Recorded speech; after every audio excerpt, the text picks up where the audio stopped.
Hello, everyone, and welcome to the first episode of the official Ratchet Clank Speedrunning Podcast. Actually, I'm not even sure if we can call this official. Well, whatever. This is a project we've been working on for a while, and it's our way to celebrate some of the things that our little community managed to achieve over the years. It's kind of a little celebration, and we wanted to make something special. Hopefully, we'll do more of this. We'll see, but let's get to it immediately. Of course, it's Carrie, I'm one of the moderators of the Ratchet Clank Speedrunning Discord, and most people know me from Secret Agent Clank.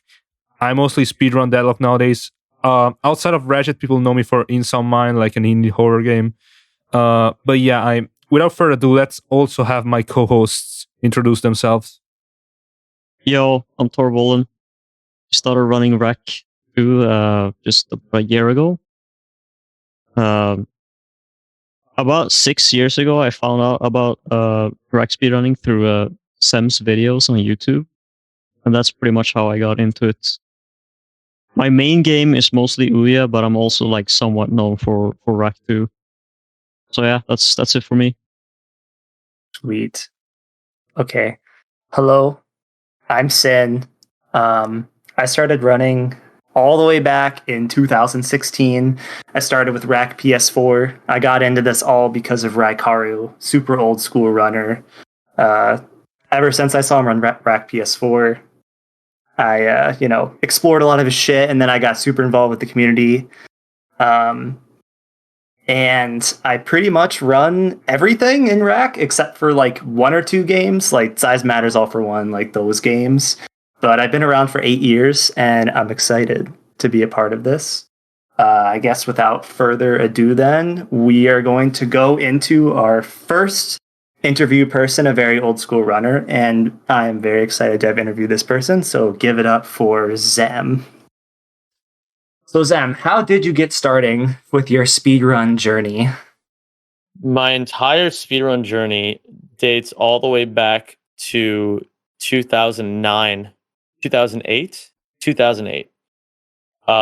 when I was in a beginner piano class in high school, and I had some free time. It was a beginner class, so a lot of the people in it weren't very good. But I had a bit of a musical background, so the class was relatively easier for me, and so I would just get my work done within the first 30 to 40 minutes of the class, and then I just had an additional 30 to 40 minutes to just kind of do whatever I wanted. The teacher didn't really care. So I would always surf an old website called eBombs World, which I think has a bit of a weird connotation nowadays. But back in the day, it was just kind of like the website where you could just watch anything. Like you would hop on the front page of eBombs World and see a bunch of random featured videos that you had never even thought of. And it was kind of an interesting website. And so one day when I was on eBombs World, I saw a video that said Super Mario Brothers 3 completed in 11 minutes, however many seconds. And I was like, that sounds cool as hell. Am I allowed to swear? Or should I keep it PG? No, you're perfectly fine. I'm also surprised by that. Super Mario Bros. Was the first. Super Mario Brothers 3 gosh. was the first speedrun that I ever got exposed to. And there are very few moments in my entire life where I've experienced anything that I would describe as love at first sight. But I definitely felt it when I saw that speedrun. I don't know how it awakened this in me, but I genuinely remember telling myself, whatever that is, I want to do it. And I started basically the way that I landed on Ratchet. I went through a couple of games first. I started with Super Meat Boy, did that for a little bit. Didn't really take it super seriously. My goal initially was like top 50 on the leaderboard on Xbox Live for each level, which wasn't too bad. There were some trickier levels, but for the most part, it was, you learn a couple of strats and bam, you're top 50 after a little bit of grinding. And then I ran a game called Shadow Complex on Xbox Live which is actually still to this day a pretty interesting speedrun. But then eventually I was like, well, like being okay is fine, but I want a game that I can be the best at. And at the time, I just wanted the easy way out. I was like, I want a game that no one else has ever run. It's going to be super easy to get world record. And so I would go on Twin Galaxies. Nowadays it has absolutely no credit in the gaming community whatsoever. But back then, it was the only central hub of speedrunning, aside from, I guess, Speed Demos Archive, which wasn't that popular yet.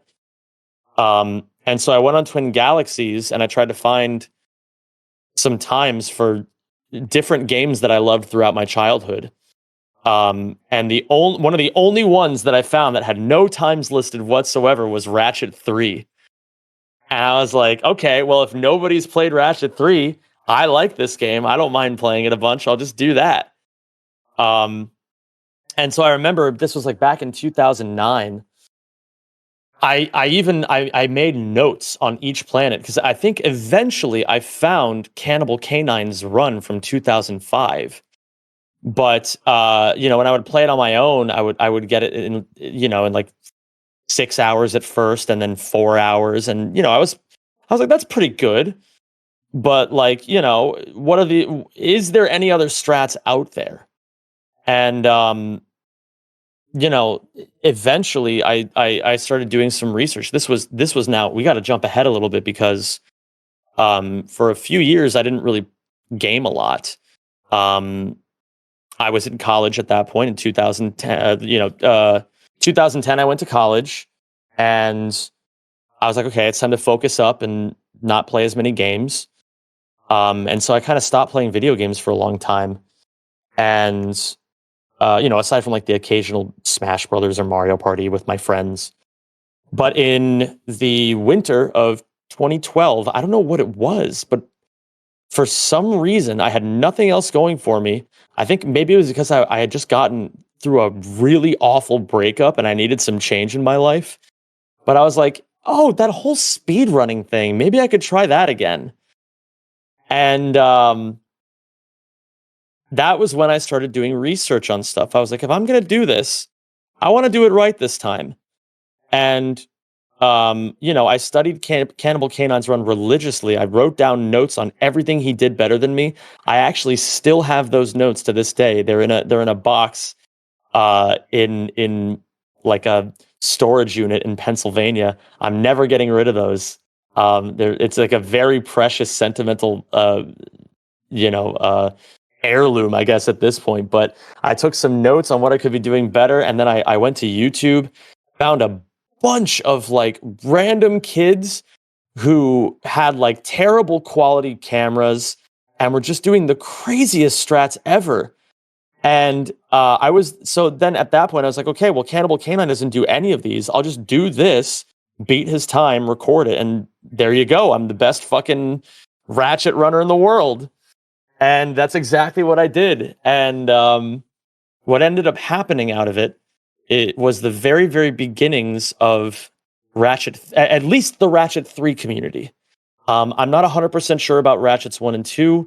I'm sure, someone like Ricky would probably be able to answer that a lot better. And maybe he even has in a few of his videos. But the way the Ouya community got started, because no one really played the game then, at the time, you could DM people directly, like on YouTube. You could just, have exchanges with people. And one day, I opened up my DMs, and I saw a message from like some random 12-year-old who was like, hey, just so you know, I saw your runs, and I really love Ratchet 3, and I want to give it a go. Do you think you'd have any pointers for me?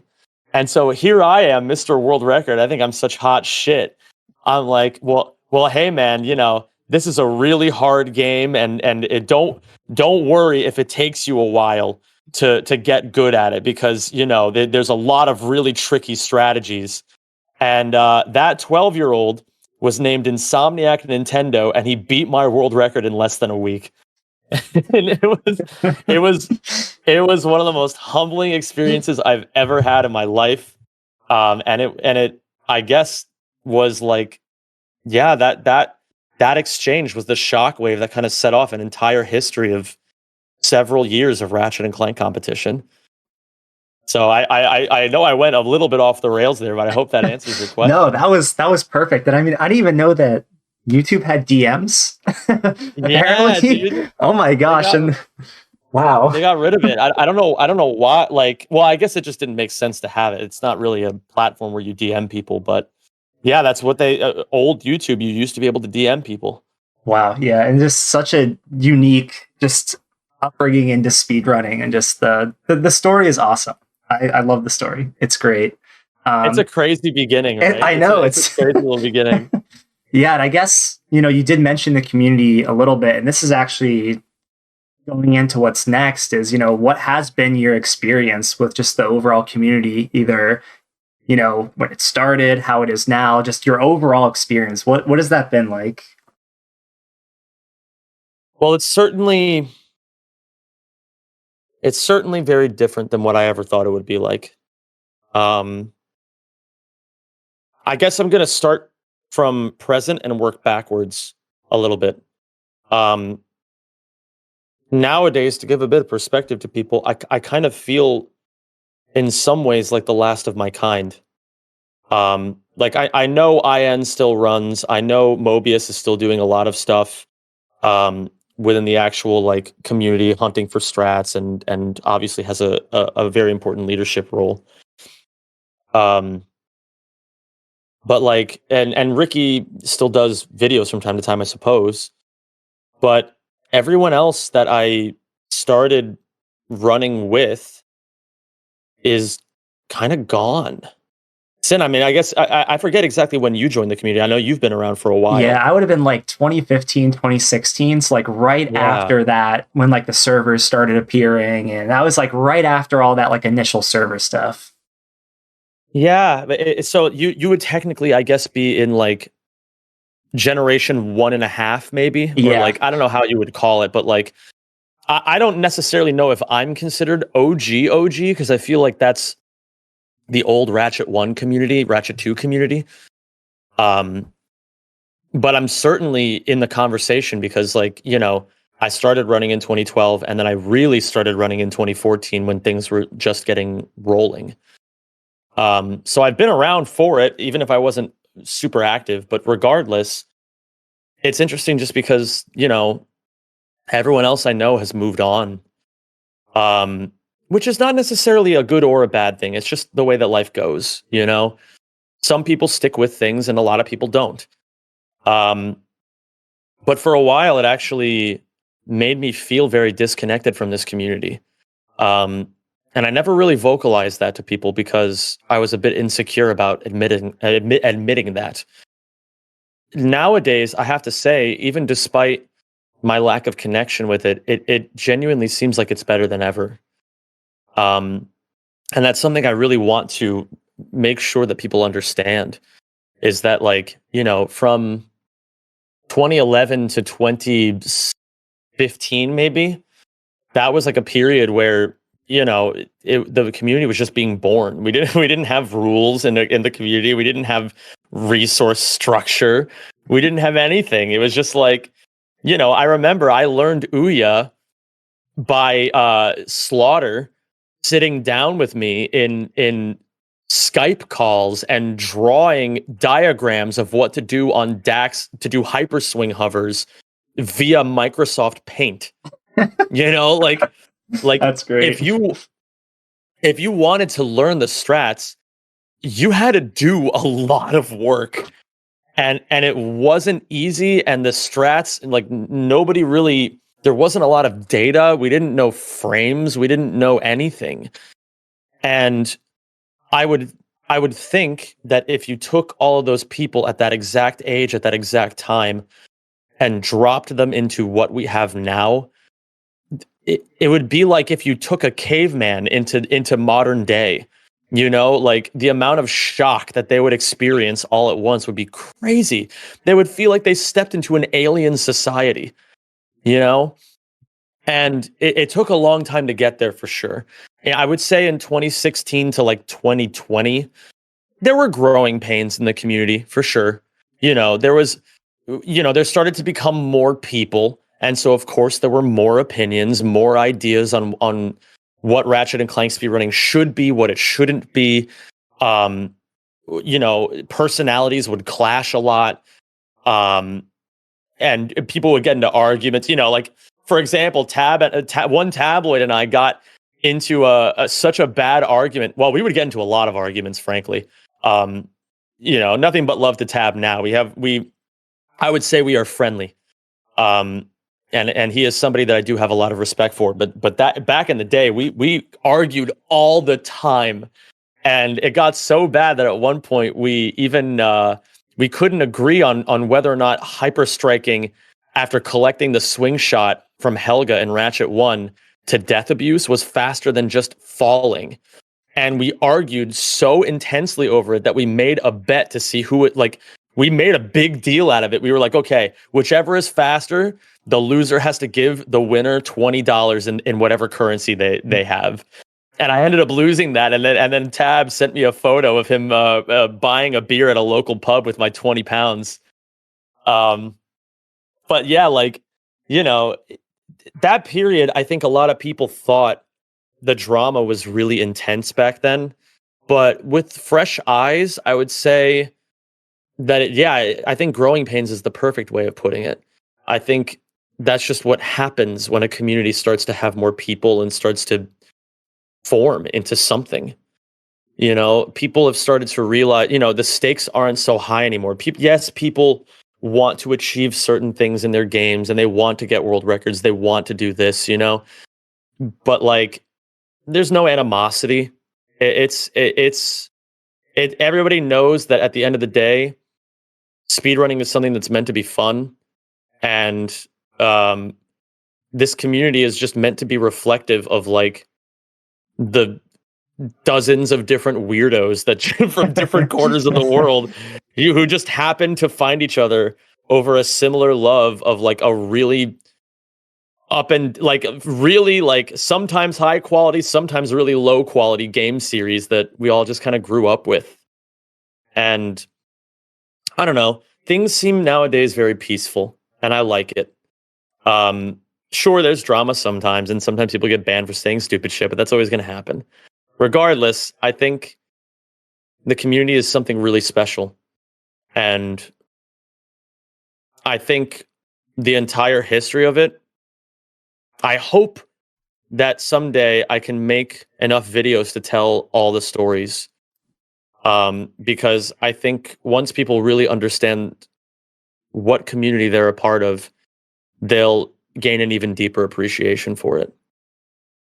Yeah, so that's what I got to say about that. Yeah, and I know so much of the community is sort of just a mixed mash of people. We were all kind of just left on the doorstep in a chaotic community, especially way back when. So seeing the evolution of the community from kind of its beginnings up to now, it's so surreal. I guess how much more matured the community has got since then.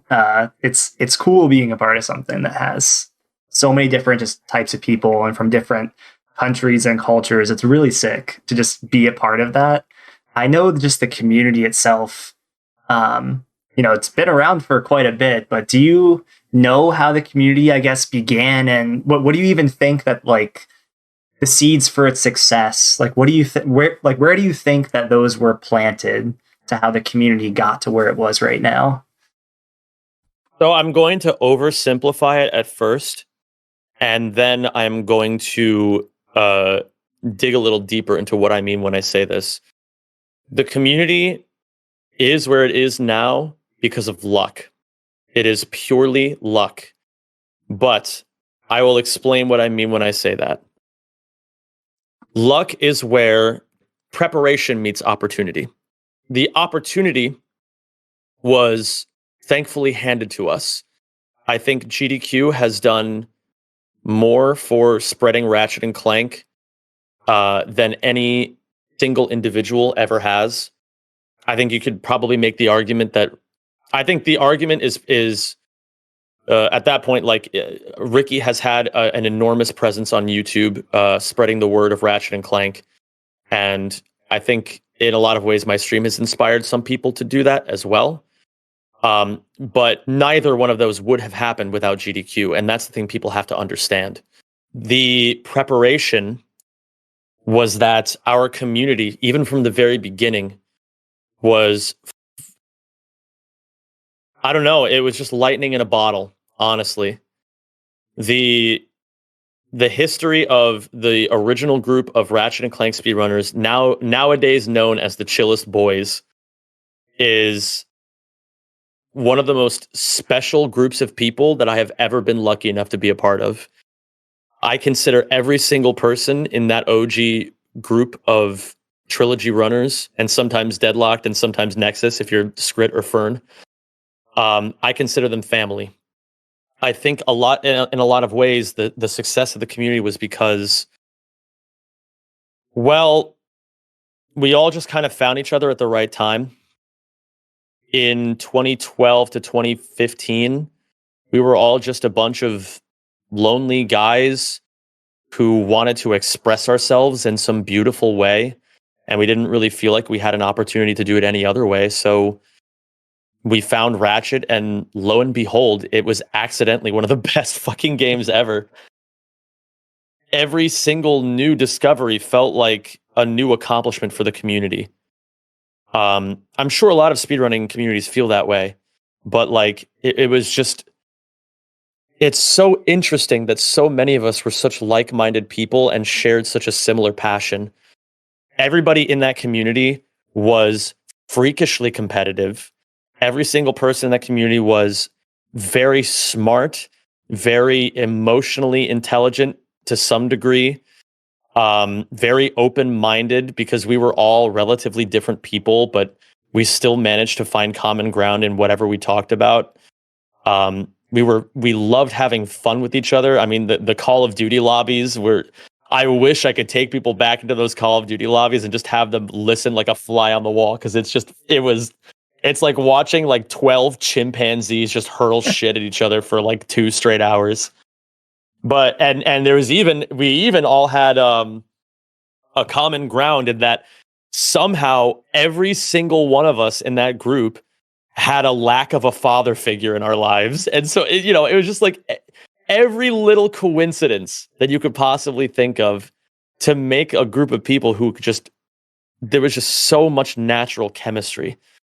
And I think because the community was so healthy and started with such like good friends, that it really set the tone of like, let's just fucking grind this shit. And let's show the fucking world what we're made of and how good these games are. And that's why I say that GDQ was the spark of luck that created the opportunity for our community to grow. Because I think a lot of people look at it in a vacuum and they see that I was the one running, and they say things like, wow, like your run did all of this. And it's like, no, you've almost got the right idea. It's like, my run was the culmination of several years worth of the best community ever. And everything that I did right in that run was only because of the passion that all of those people helped spark in me. And I think that's probably why this community is so good. Because I think when you watch me play, when you hear Ricky and Skits talk, when you watch Raikaru and Lunk just sit there with their whatever aura they've got, it's a run where it is immediately obvious that everyone there enjoys it. And I think that's what attracted the first gigantic wave of runners into the community, is that like, not only was the game sick, but you could see that the runners just genuinely liked each other. They were friends, and I think at the backbone of our community, that has always been a constant. We've all always found friendship no matter what. Yeah, exactly. And I mean, yeah. like, how many runners have said that they're here because they watch them run Ouya or any Ratchet game? I feel like it's almost like uncanny at this point. Like, how many people will join and say, "Hey, like I watched Zem speedrun Ouya or whatever game, and I want to get into this." So I feel like there's definitely been a lot of those connections. I know for me personally, it was actually from Raikaru way back. Raikaru, man. Yeah, I feel like that's always an odd one to say. I love saying it like that because so many people I feel like get into it from Ricky or yourself that it feels kind of unique to be like, oh yeah, Raikaru. But yeah, those like older runners, I feel like just like you said, like sort of the base for like the attraction for most of the community members since a lot of those older runners has been just someone seeing something from those people. So I think that that's just such a crazy, like, I guess, defining point there for the start. You know, GDQ and everything also just makes it so much more because just the platform and everything. So it's sick, like seeing those connections. And I do think in a lot of ways, like everybody added something to the group in a unique way to like make it stand out. Like I just happened to be the one that had the good stage presence. You know what I mean? Like I was the one who happened to be the freakishly competitive guy who went up there and knew how to say the right things at the right time to make people think that I was cool or whatever, you know? I'm very lucky to be in that position, but I really do genuinely feel like my role in the community, especially at that time, was just like one piece of a much bigger puzzle. And I feel like nowadays that puzzle is ever growing because I mean you have people who just continue to do cool shit in the community in such unique ways. And it's amazing to see because I don't know, it's something that I don't think any of us back then in the Chillest Boys ever even dreamed of. And sure, a lot of the Chillest Boys don't necessarily feel connected now to the community now like they did then, but I think they would all still be very proud because, you know, I think every human being has a natural desire to want to leave their mark on the world. And we all do it in unique ways, you know. For the traditional people, it's, you know, having a family, you know, but like, and, you know, not to say that people in the Ratchet community won't have families, but, you know, let's be honest, we're all a little weirder than that. We're all weird. We're all weird. We're all weird in our own way. We leave our mark in weird ways. And so, yeah, I would say that this community continues to be a home for weird people who would otherwise have no place to go. And I think that is the best part of it.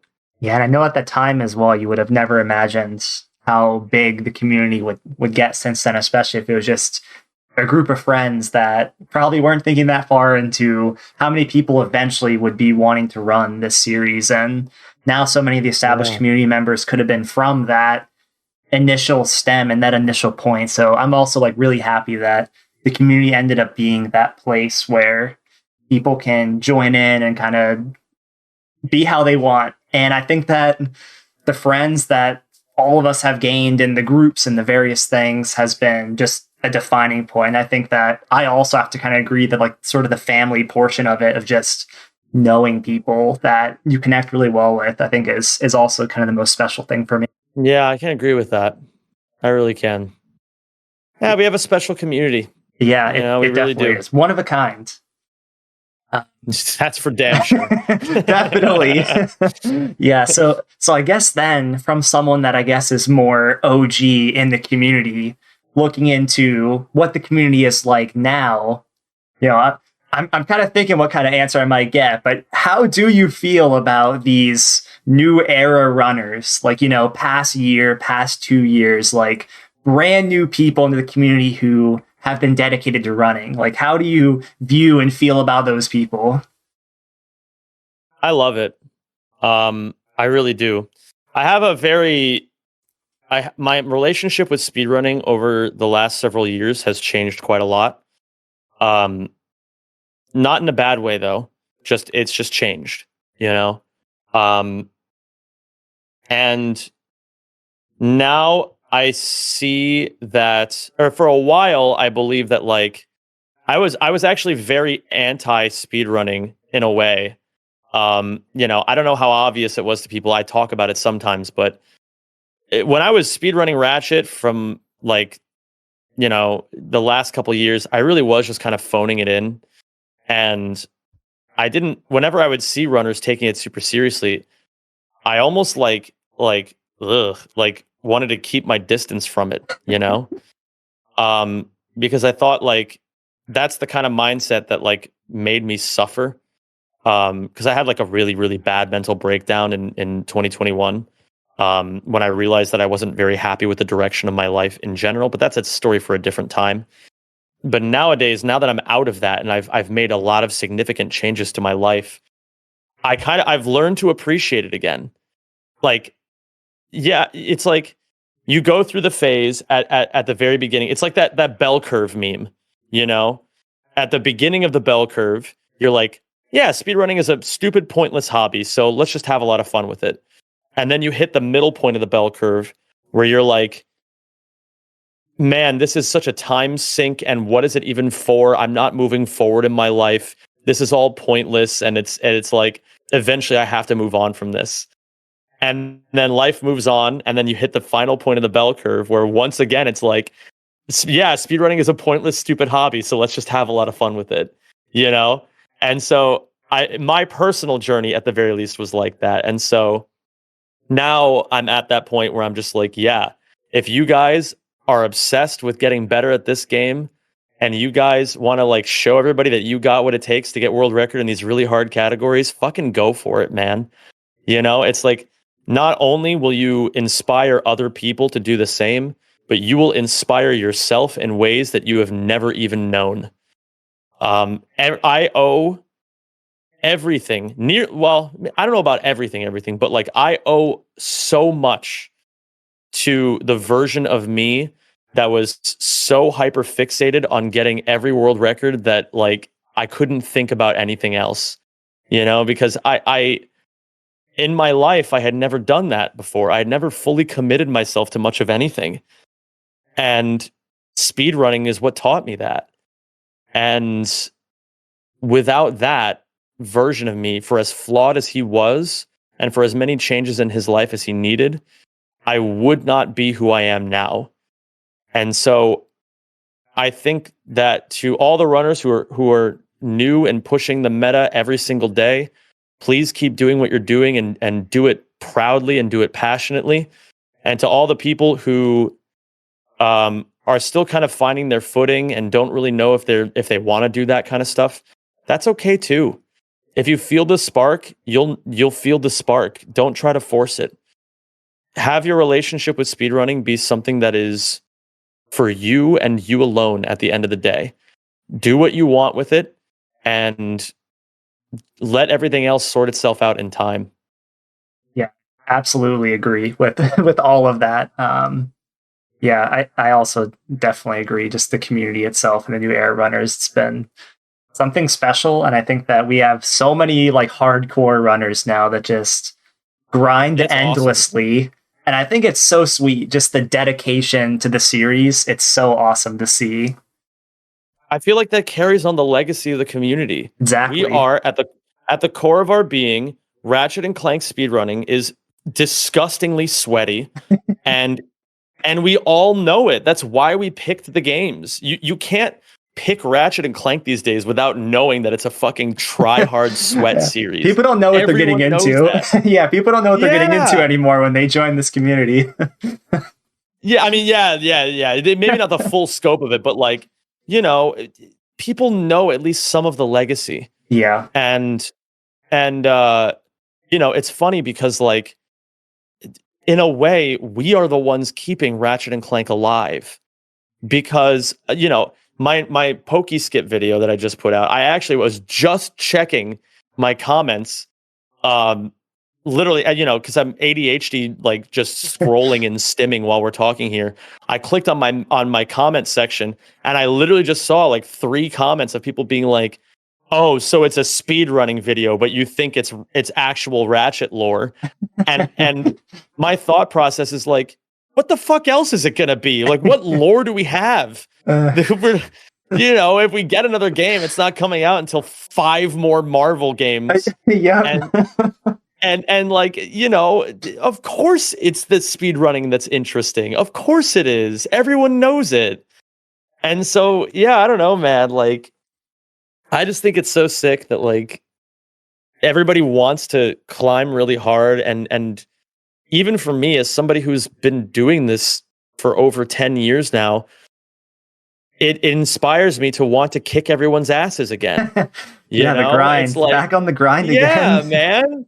Yeah, I'm sick and tired. You know, it's like everybody else is over there having fun. I want to have some fun too. Yeah, and it's crazy because the strategies in these games too, right? Because I know a lot of the time you might leave a game for a couple years to pursue something else, and then you come back, and all these newer runners, they discovered all these new strats, all these new variations of strats. I'm still surprised that, you know, even the original Ratchet games they're still getting pushed in terms of strat discoveries. Like, there's still stuff being found.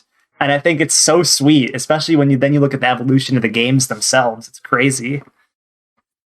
Yeah, it's why I honestly and genuinely believe that between this and a few other things that aren't super relevant to this conversation, but I genuinely think that this year is going to be one of the best years for Ratchet and Clank ever.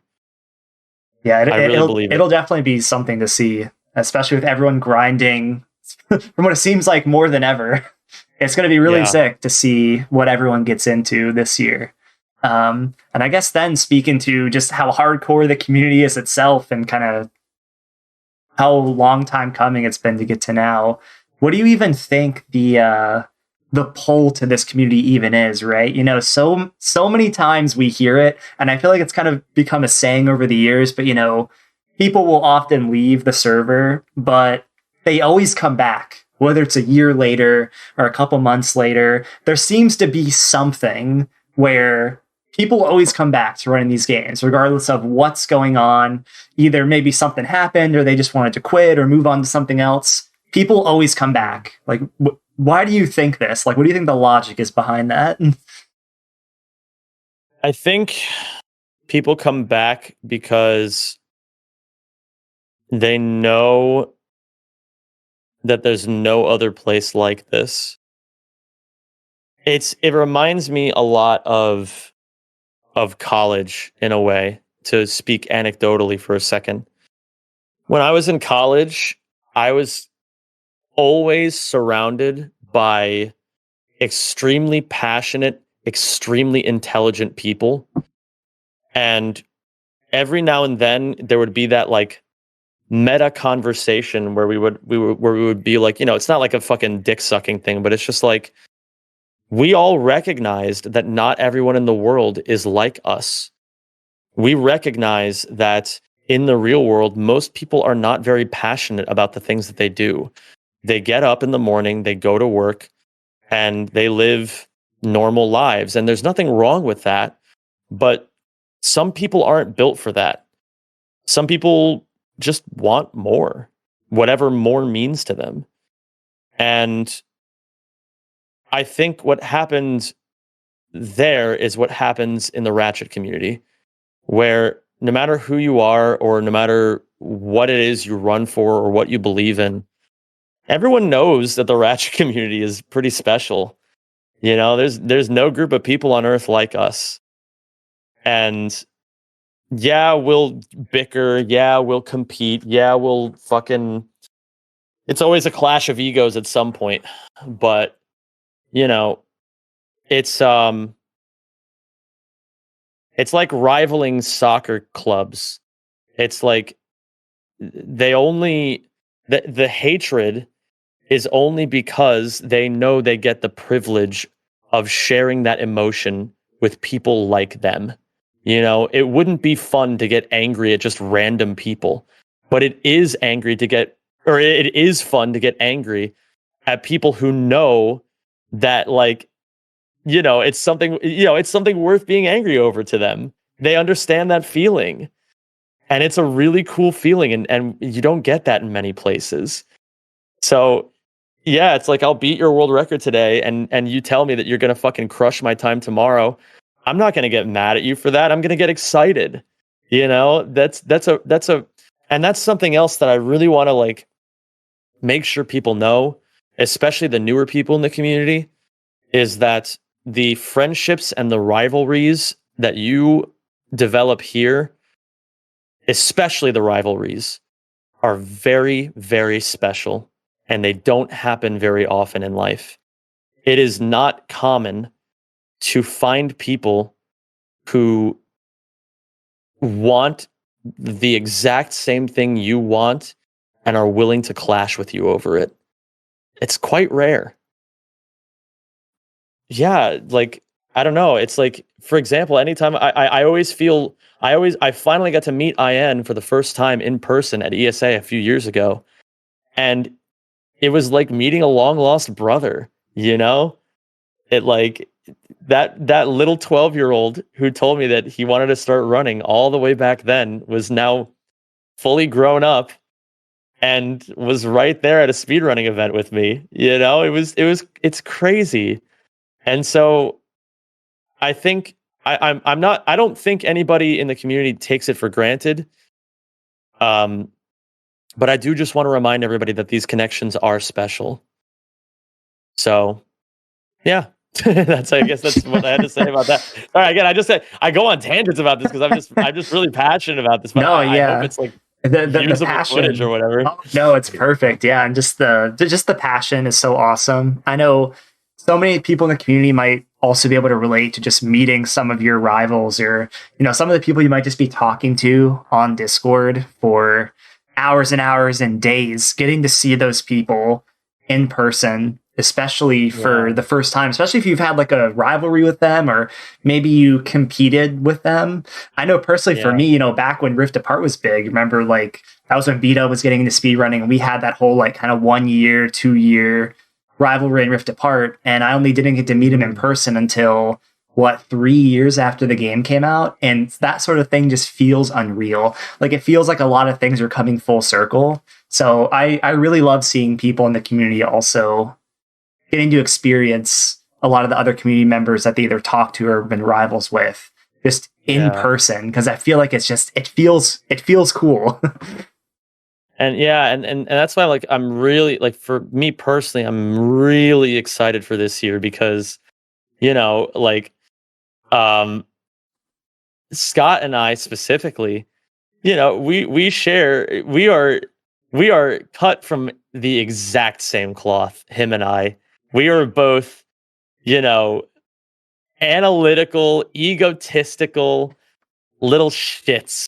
We love the same kinds of games. We know the same kinds of people, and we even have the same fucking first name. And it's like for a few years, I really didn't have it in me to continue this journey with him.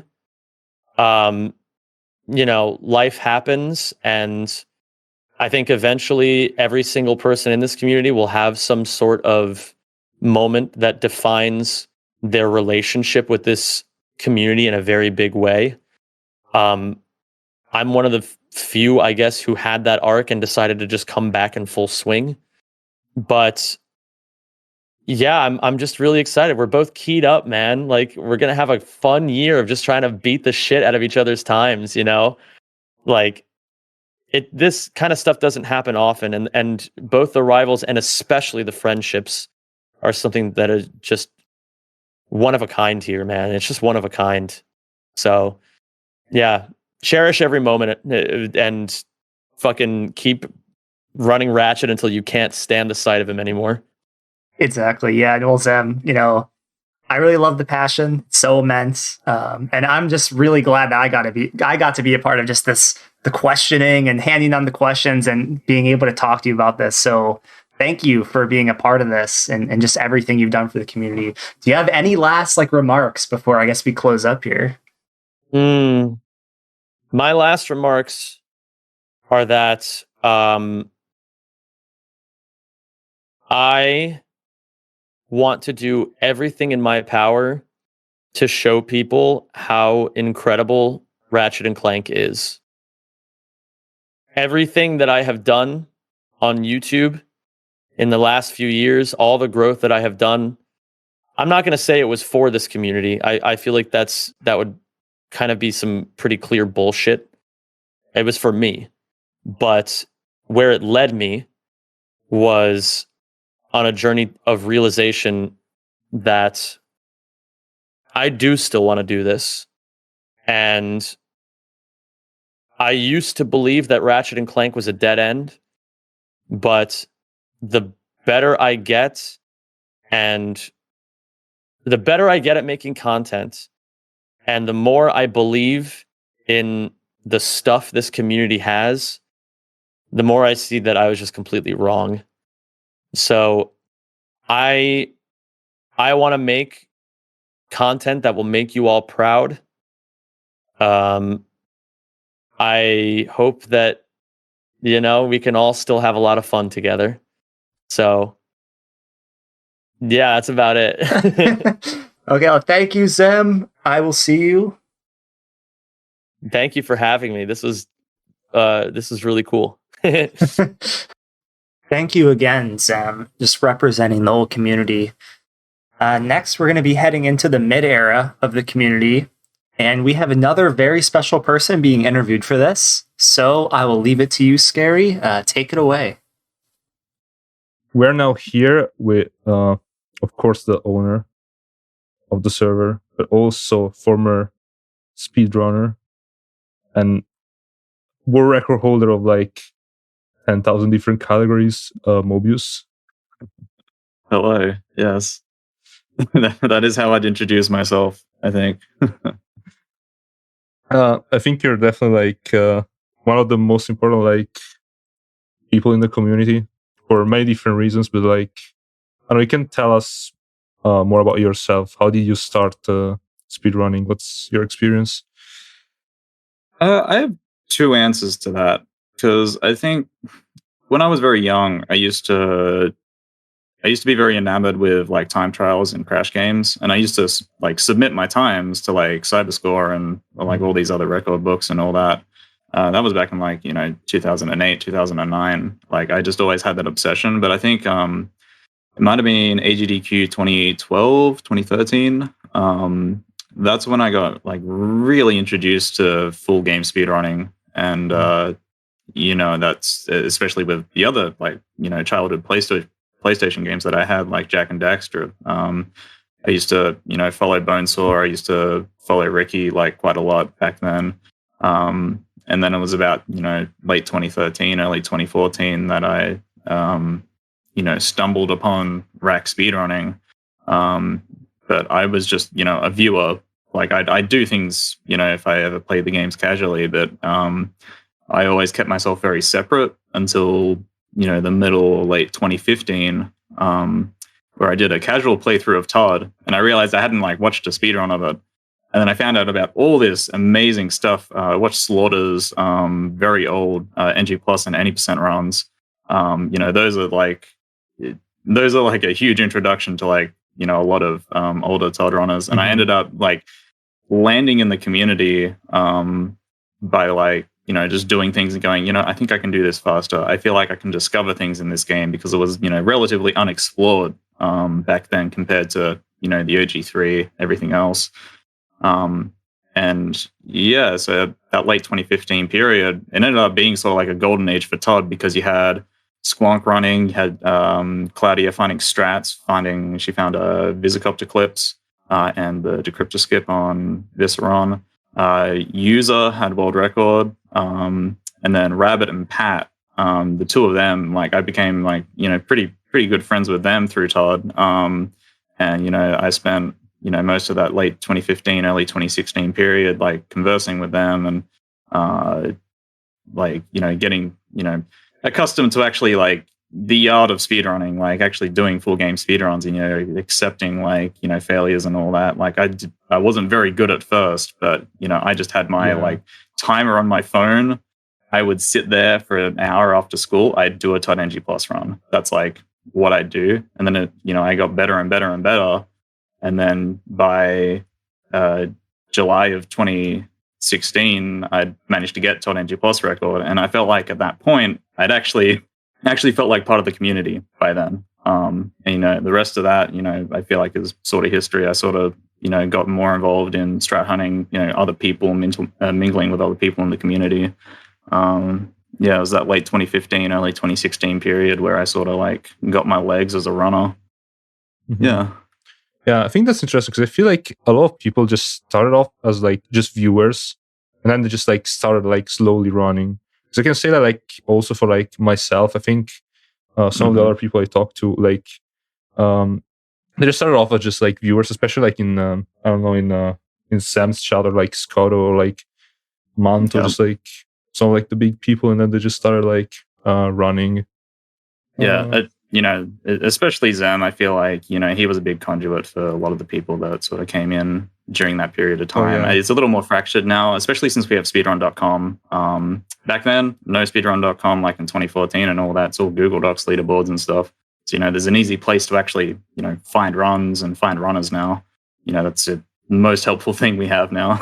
Yeah, that's actually true. Because even sometimes, like, I have like nothing. Like I have like third place in Deadlock and like whatever. But, like I get DMs from like random people asking me like how I do stuff. There was like this guy that was like asking me for like 2 months how to like run OLC. He did not end up doing a single run, but like it was kind of cool.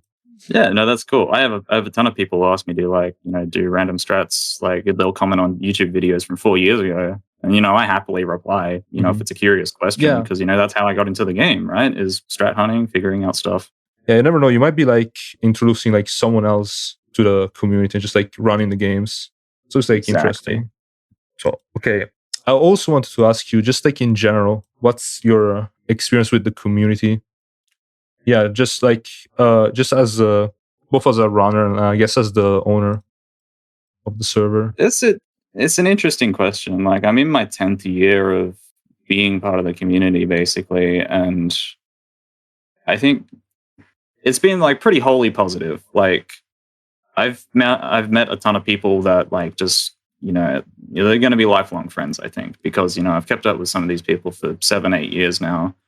You know, I still DM them, like, you know, shout out to Foas, especially, like, you know, one of the people that, you know, I just, you know, I have a very great friendship with. You know, the thing about speedrunning is that it's like, I like to focus a lot on the runs, but there is like such a social part of it that I think, you know, I really appreciate, especially, you know, being like 18, 19, when I was sort of like speedrunning the most. Like it was so good to just have these people that were on the same wavelength as me, you know, liking similar types of music or introducing me to like new music and all that.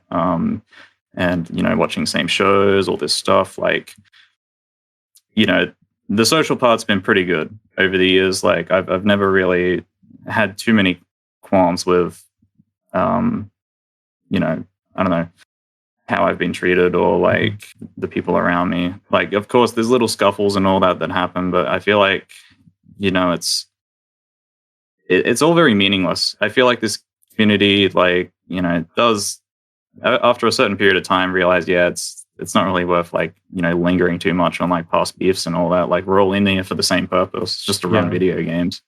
And as a runner, like I've spent how many hours strat hunting and all that. You know, I've had these incredible discussions with people. Like, you know, I feel like 8 years ago, I'd be like talking to Isak about like some random nonsense, and then, you know, last week we were researching infinite glides. Like, you know, it's always just feel like I have these certain people that I always go back to talk about the games and talk about strat hunting and all that. You know, I'm just glad that I find a lot of people that have the same kind of curiosity that I do about these games. You know, I'll always be appreciative of that. Yeah, I think it's kind of weird to some degree because, like, I remember, if you remember, like at the start, I was like kind of not that like, you know, I wasn't like re-interacting with the community that much. I was just kind of like there. Yeah. Clearly went into this. It was like when like I would get like messages from like someone, I don't know, just like talking. I was like, okay, but I'm not here to like make friends with like speedrunners or something like that. But I think that was kind of a bad mindset. I would unironically say that like some of the people I met here, like probably among my best friends, and just like really, really great people. And then you have like stuff like ESA or like GDQ other events. We're just yes, exactly. Yeah. I just get to know like people more personally, and just like I know it's just really fun. Like ESA in particular, I just went to it the exact day I came back from ESA. I was already like, okay, so like 1 year, and then we'll get to go again. Like, yeah, I don't know. It's just great. I have to say, like, especially like the way the RaC community is, because I mean we're fairly like small, I would say, because at the end of the day, there's always just the same, I guess, 20-ish people. More. Yeah, like it's always been like when you talk about like the nucleus of the community, like the people are always like talking and active. It's always been quite small, I think. A lot of us just sort of, we hang around with our certain groups of people, but when we're in the Discord itself, it's like again 20, 30 of us that are all just, we have a knowledge of each other, we have a knowledge of what we like and runs and how we approach strats and all that. Like I think I've learned a decent bit about the people that even the people I just don't talk to that often, or like only don't talk that much in the Discord. Like I feel like I've learned a decent bit about these people just by watching their runs, watching the few things that they say and all that. Like I feel like it's great that the community still feels that sort of tight-knitness. Like it doesn't feel like it's too big, or like everyone's sort of isolated or anything. Like I'm glad that over time people find their groups of people, like people of their generation, and they make friendships and they do things outside of the Discord and like all that. Like you were saying, people who come in thinking they won't make friends with speedrunners, and then that always breaks after a year or two once they get to know these people, because they're all we're all in here for a similar purpose. Yeah, no, it's definitely, I think, something special. And just, like you said, just like being the kind of tightness is just like, I think you just kind of create like the right combination, I think. If it's, if the community is too small, you're just going to have like not enough people. It's just going to be like always, okay, I'm always forced to like talk to this person or whatever. And if it's like too many people, like it's kind of the opposite. Like just always new people. I think like it just kind of works with like the current state of the community. Yeah. Okay, another question I had for you is just in general, what's different now compared to like back when you were still running, and like anything you miss or you wish just was around back then? Appreciate nowadays like how difficult it was to like practice and do certain strats, like especially when the emulator wasn't like emulators weren't good enough, or you didn't have a computer that could run it.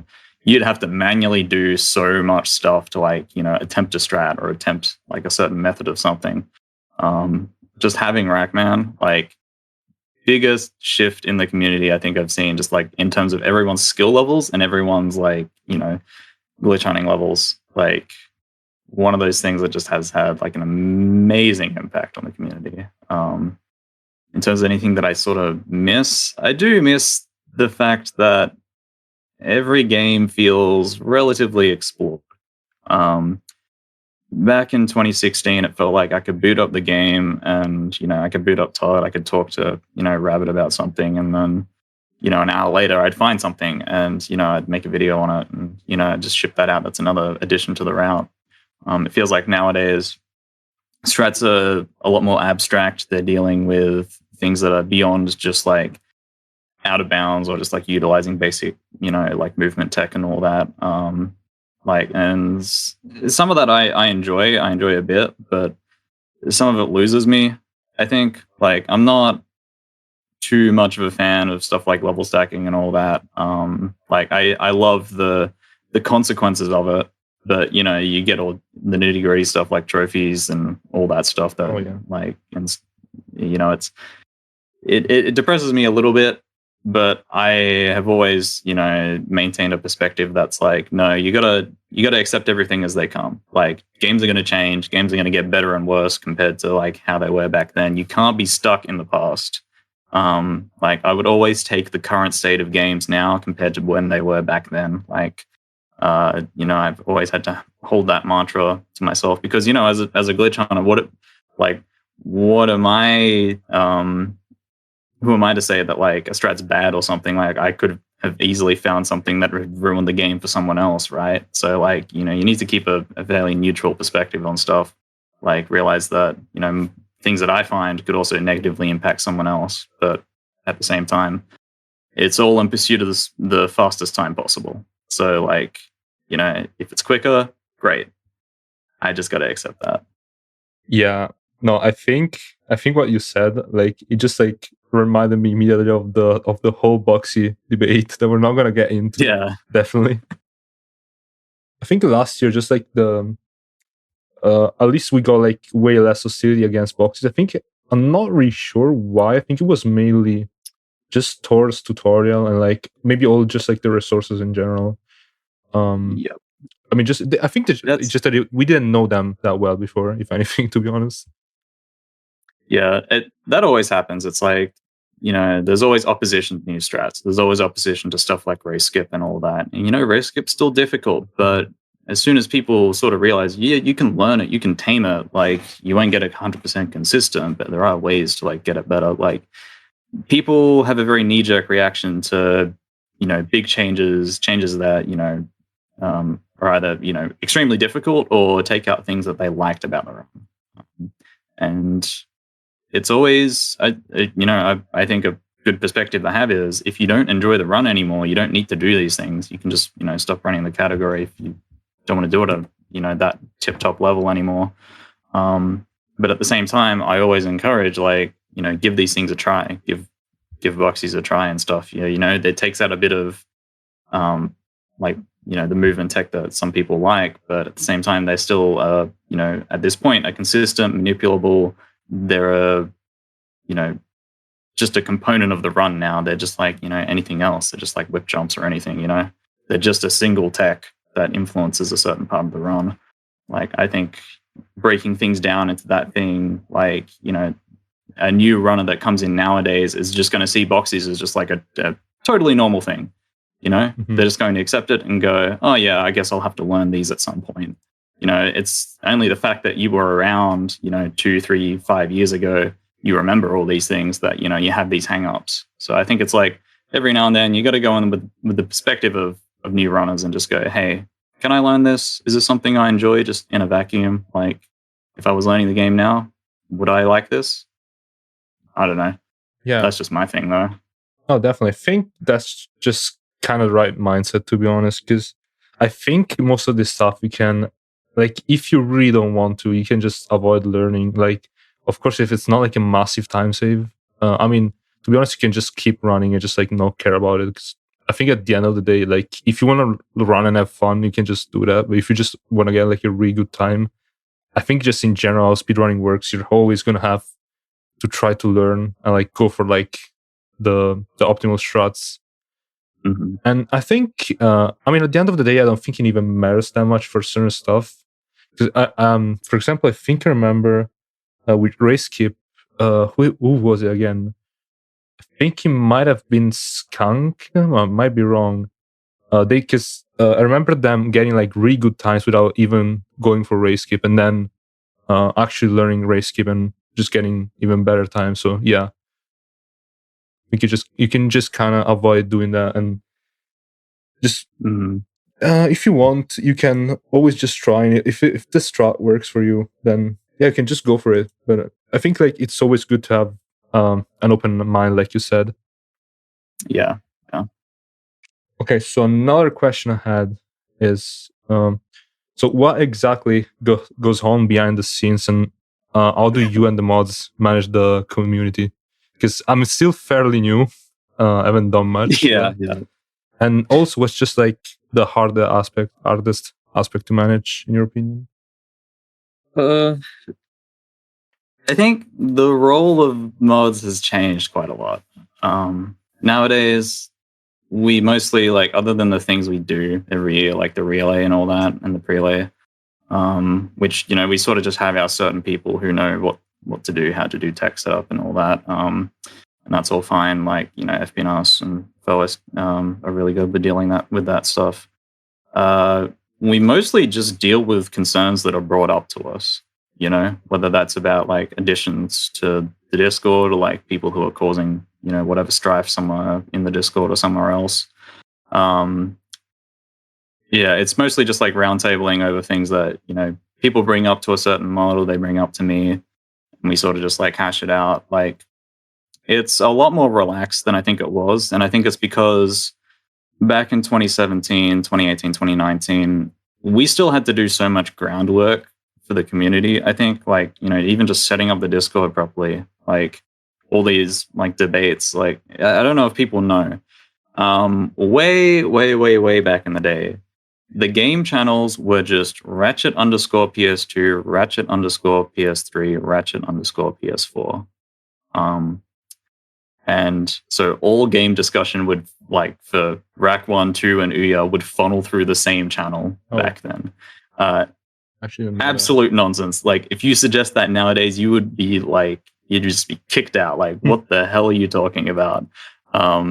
But even like changing that to individual game channels was like a whole discussion in itself, like people were like very stonewall obstinate about all this stuff about like just making these like, nowadays we see them as very basic changes. There was a lot of attitude problems back then. I think that like, we had a lot of strong personalities, wanting certain things back then.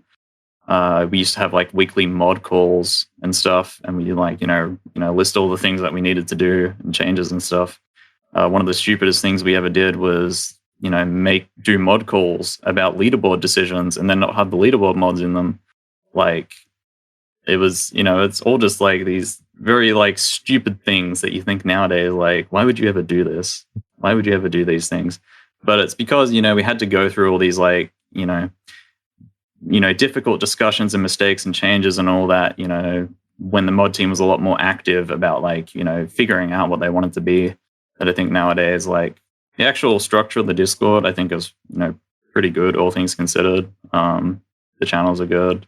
And, leaderboard discussion, it feels like it's a lot less divisive than it was back then. Like, someone would bring something up in leaderboard mod channel nowadays, I feel like, and you get a reasonable amount of discussion, or just like, yeah, no, like you wouldn't have people screaming in mod calls about like these most asinine decisions, like whether to allow the lightsaber and wrench only.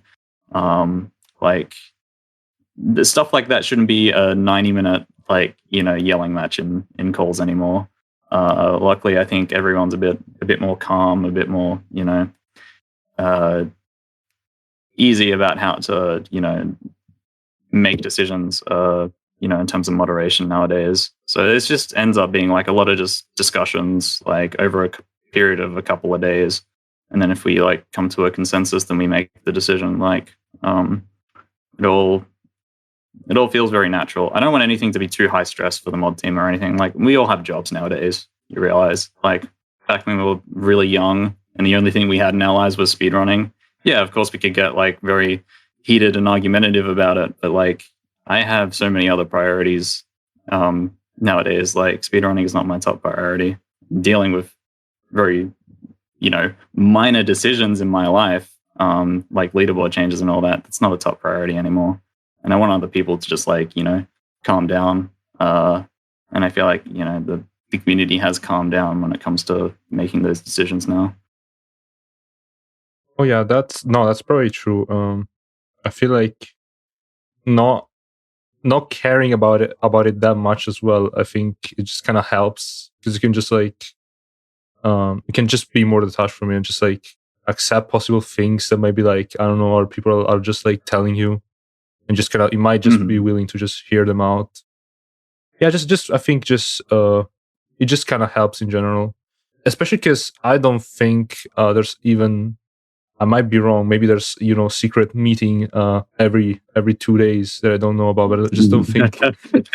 Yeah, you're not introduced to those yet. Yeah, I just don't think like there's much anyway to do. No, not really. Like, there's, if anyone has a suggestion, anyone wants to work on something, then yeah, like we'll do that. But I don't think there's much in terms of the day-to-day, because I don't know, everyone within the Discord is pretty civil. They don't make arguments. Like, people, pretty kind to each other, all things considered, within the Discord. And there's nothing to really deal with. Mhm. So it's only whenever someone brings something up, then we try and like think about it, deal with it, whatever. But that's about it. Yeah, I mean, this hasn't has nothing to do with what we're just talking about. But I just remember, like, I think it was 2020, 2021. I think that's probably the worst it ever got. Like, and it wasn't even that bad. I just remember just was just like a few people just like spamming. That was pretty much it. Yeah. No, I think back then it was definitely like there was a lot of hesitation in like punishing certain people because of like however long they'd actually been around in the community and all that. But I think nowadays we're a little better about like separating the status of people from their decisions and like all their whatever they do, whether it's spamming or like harassing people and all that. Like I think it's just good to realize that no one else should be on like an elevated level.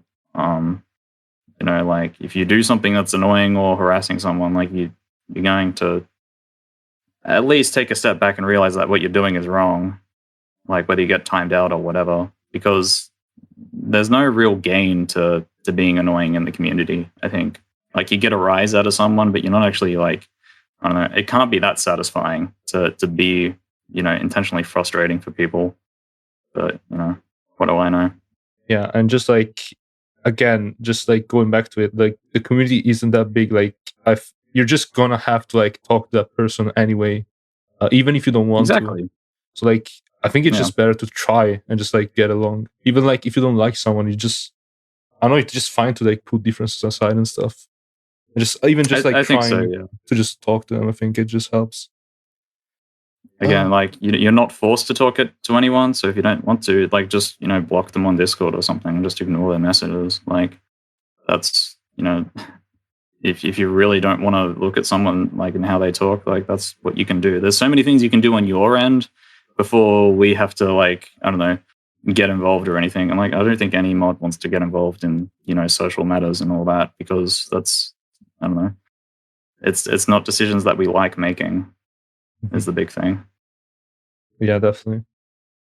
So I have one last question for you, which is just more open-handed, but just so where do you see the community in a few years? It's so tough to answer these things. Because if you ask me, like, back in 2020 or whatever, like, I'd also have no idea. But I feel like we've kept a pretty steady trajectory since, 21, like late 21, early 22. I feel like the actual makeup of, runners and strat hunters and, people gunning for like records and times and all that, has all stayed like pretty consistent over those years. So I feel like it's going to be fairly similar once we hit like, 2028, 2029, way off from now. I think we're going to see, this is just a trend in speedrunning in general, more like sweeps or consolidation of top times with just like one runner who is, someone who is just, on another level. Like you sort of see this already in people like France who, it just feels like whenever he runs, like he just has that, intuitive sense because of all the hours he's put in to like, get times that are just like a little bit, just a step above the other people with relative ease in comparison. And I feel like, as time goes on, we're going to see more runners like that. People who, they've put their 4 or 5 hours of practice, years of practice into the game, and they just sort of like ascend to another level that's sort of above everyone else. And so everyone's sort of scrambling to catch up. I don't want to see that happen personally because I feel like it's good to have a lot more competition at the top level. But it just feels like it trends towards one person and like, just being that little notch better. But I would be happy to be wrong about that. I like what's going on right now with the no AMG sort of grinds where you have people with different play styles. You have Emerald, who's like, he's got like a hybrid of the PS3 and PS2 styles. You've got Robo, who's like mostly molded in like the modern strats and the modern era. Is always like, learning different things and all that to like just get those little extra seconds and all that from fear and stuff. You got Sneep, who's again long time runner, just has that intuitive sense, got really good really quickly at the category. Those type of runners, I feel like, again, gonna rise to the top.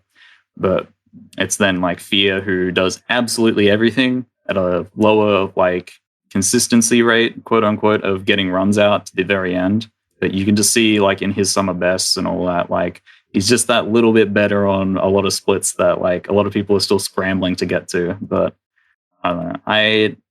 I hope for more competitions like that in future. I hope it doesn't consolidate to just one person. And you see people like Yugi who get sweeps and all that, and that's because he is someone who just like spends all of his time playing the games. And I admire him so much for everything that he does in those games, because people don't realize like the future series is hard. There are a lot of hard tricks and hard things that he just like he perseveres through. He does all the stuff that other people like shy away from, or just like didn't bother to learn on a deeper level. And my wish is that in the future, like other people who have like nostalgia for the future series and PS4 and all that and beyond, like they take up the mantle. They also rise to that level of runner, and compete with him. Because as someone who primarily stayed within the future series, like it's always been an uphill battle, getting people to run those games, finding people who have that same drive and passion. I've always been appreciative of the people who do, and especially of Yugi, who like managed to I feel like I was just holding the torch, and then he took it and just fucking ran with it for the past 2-3 years. Absolutely just dominating like everything that he touches. Like I'm so proud of him, and I hope that in a couple of years he finds someone else that he can also pass the torch on to or compete with, like to be on that same level. But I don't know, it's so hard to predict these things in a few years. Did I think we'd ever have like ELDF, race skip, all these things like within a year period of each other? Absolutely not. Like it's just you can't predict what goes on in speedrunning. And I just hope the games are as good as they are now. That's all. Oh yeah, that for sure. I think I definitely agree with the competition thing. It would be generally like great to see more of that.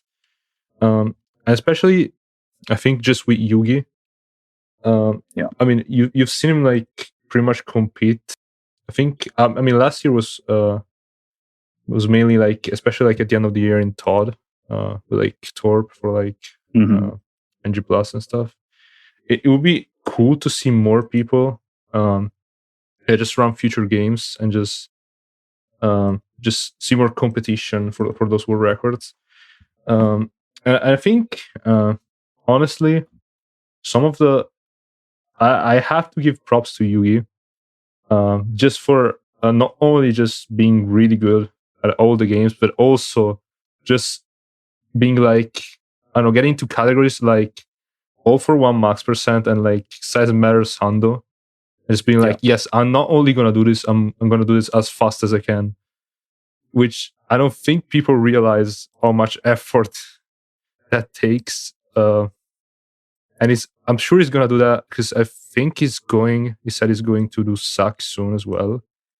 And yes, he says that's next.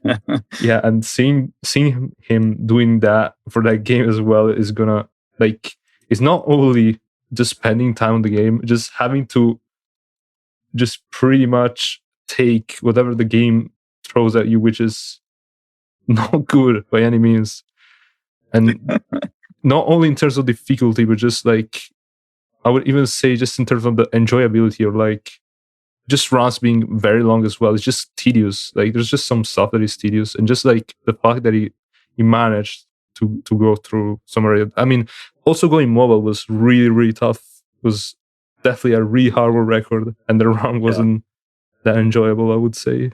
Yeah, Yugi's always had these things like roadblocks in every single game that he's played. He's always had that one category that he's like, he had to surpass himself in. And that's, again, I don't think people like realize the depth of his grinds, but when you lay it all out, stuff like the QFB no DT grind, the Nexus NG Plus grind, All for One, No Level Warping, FFA NG Plus, and then of course like the two most recent ones, GM any percent, which he is absolutely. If you haven't played going mobile, like it's actually a pretty fun run, like all things considered, for like how jank the game is. But God, it's a frustrating run. For him to do so many thousands of attempts and sit there and just like constantly improve himself by fractions of a second, because you realize that run is actually as optimized as it looks. It is, IN set a very, very high bar. People don't like give him his flowers for that. But like he absolutely surpassed himself, improved himself to get that GM any percent record. And then similarly, just the other day, SM no proxies, like day in, day out, even if the game was giving him nothing, he'd spend his 3-4 hours and then he'd go back the exact same way the next day and he'd keep going. And then he finally got the 26-26. Like his perseverance is something that I want to see more in future. Like I want to see people with his kind of like just unshakable will, because I think that is what makes, absolutely incredible runners, is just that I don't know, that human element or some shit. I don't know. That's kind of real though. That world record just, I think, is not many people realize how impressive it is. Just because they're like, okay, yeah, it's going mobile. It's like the quote unquote slop game, but it's actually just really insane, and it might just be like one of the best ones we have, to be honest. Yeah. But yeah, I would say thank you for the talk, Mobius. This was actually really interesting. No worries. I'm always happy to talk about it. And it was good to remember like all these things that happened in the past 10 years. It feels weird to say that I'm 10 years in, but it's been nearly a majority of my life now as a part of this community. So I'm very thankful. Very thankful. Yeah, no, I think you've also shared some like really interesting information. I actually didn't know about some of the stuff you talked about. That was actually great. So now I'll just let my co-host continue from here. All right. So our next guest is tecknowledjee. Tecknowledjee, do you want to go ahead and introduce yourself? Yeah, I'm Tech, and I mostly run Ratchet Clank 2, though I've tampered with Up Your Arsenal a lot and a little bit of RaC 1 and Deadlocked, but most people know me for my wrench only any percent world records, as well as my Ratchet Clank 2 any percent, Ratchet Clank 3 any percent experience. All right. So how did you start speedrunning? Okay. So I guess the thing that got me into speedrunning, I like 95% of people, was watching Zem's Old Gold Bolts run. Like I kind of had an idea as to speedrunning, and like I think Ratchet and Clank in general is probably like the most fun I've ever had on a game, even like casually. And so like even when I was like 10, I remember playing Kingdom Hearts and like being like, I wonder how fast I can beat this. And I don't remember at all how good or bad I was. But like that kind of prompted me into looking more when I was older, because at the time I didn't have internet till I was like 13 years old. So like by the time I was 13, I would try to look into how people like beat games as fast as possible. And then in like 2015 or 2016, I thought the same thing for Ratchet. So I guess it kind of started with like me as a 10-year-old with Kingdom Hearts. And then with Ratchet, I was like, I wonder where I can get all of these like glitches and tips. I remember like 12, 13, finding about the infinite bolt glitch and being like, this is the best thing in the world. And then here we are in 2025, where like that is just not even like remotely useful. So like what got me into actually speed running, like on the camera, or like competitively, I suppose, like I was really into RaC 1 and RaC 3. RaC 2 just never came across my mind when it was just a game I barely played when I was a kid. And so like when I got into Ratchet 2, I remember at the time it was like 2021. I had just moved, and I remember like watching the AGDQ, or I think it was AGDQ 2020 or 2021, and Scotto was running any percent for going commando, and that was by far like, because with Ratchet 1 you have the basic pack movement, and with Ratchet 3 you go from like pack movement, and at the time it was tier guys movement to charge boots, and then in Ratchet 2, it was kind of like, it wasn't so much based upon the movement as much as it was execution, which has always been kind of my type of like that at the time. Now I'm more movement, like I can appreciate movement more. But at the time I was more into like doing specific glitches rather than like how fast I'm going with my thruster pack or helipack. So I tried to learn. I remember it took me like 5-6 hours to do shot clip for the first, like literally in my mom and dad's room, because my mom and dad had the PlayStation in their room. I was just in their room just trying to do shot clip for like 5-6 hours. And then there was the same thing with like pack swaps. Like I didn't understand at all when I was supposed, like I didn't know anything. I just tried doing it YOLO style. And then around like late 2021 is when I joined, I think it's when I first joined the community and try to venture more into how to do specific tricks and planets and all that. And then in 2022 is when I got my capture card and I put everything into one amalgamation of a run. My first ever run for Ratchet was, well, I think it was no QE, which I was terrible at. I think like my best time that I ever got in that was like a 40 at first. And then I went into Ratchet 2 and got like an hour and a half run, also pretty bad. But here we are now, like yesterday. I take that and like splice an hour and a half in the half and then subtract 4 from that, and that's where I'm at now. So yeah, like Ratchet 2, any percent. I mean, I've obviously ventured more into other categories. I mean, Ratchet 3, NG plus, and then also wrench only. But it all kind of like was based upon my Ratchet 2 any percent love. Right. Okay. So, next question. What is your experience with the community? I'm more of a closeted type of person. Like I'm not one. I mean, I just earlier asked about help with some cam proxy BS and A2, but like I'm always the person to just like figure things out on my own. But when it comes to the actual community itself, um, I have had a pretty, I'd say a pretty like cordial relationship with most people. Yeah, there's not anyone I ever have had any issues with, and on top of that, like I mean, I have a lot of love for the game as well as the community. So, like, I know that there are obviously you and like Robo and Eli, I'm a lot closer with. So, like, I mean, I feel pretty at home. No one's ever been vindicative or like, you know, like down on my times. Um, so anytime that I feel like I've accomplished something, usually it's met with people um, also feeling like that self pride is kind of earned rather than like made up. But yeah, unfortunately, I'm just not usually the type of person to like venture out and like ask people for help. Yeah, sure.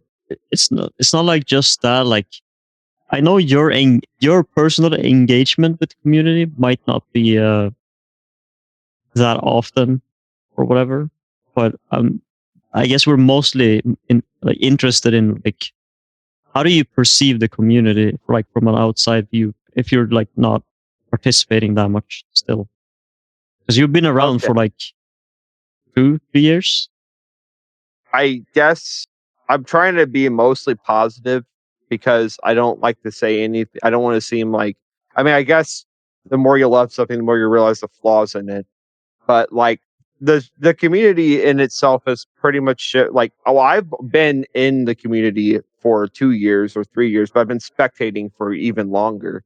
But the only community members I've had, like at first it was purely competition. Like you had Super Skunk and Insomniac, Nintendo, and like Zem, and like that. Like No QE was like the and at the time it was just NG plus, but that was like the big Ratchet category, and then it's obviously evolved into like, and there were some Ratchet 1 runners like One Tab and Franz. It went from a competitive thing to it was like a pure shift from competitiveness to casualness, and now we're in an era where like it's kind of both. Like a lot of like close competition has been happening. I mean, we have like Robo and Fear.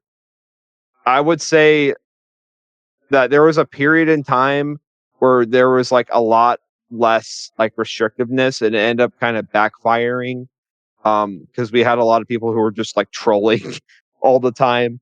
But like as of now, I mean, yeah, I think that like as an outsider, I think you look at this community and would assume that like, yeah, we're chill.